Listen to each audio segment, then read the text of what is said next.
How to fix trades ads problem on trades. Hello guys, if you want to fix this problem, click settings and click app management and click app list and search trades. Click trades and click force stop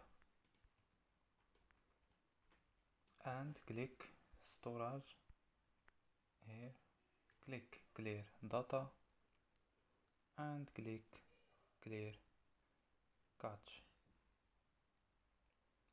and turn on airplane mode and turn off airplane mode. So don't forget like and subscribe. Bye.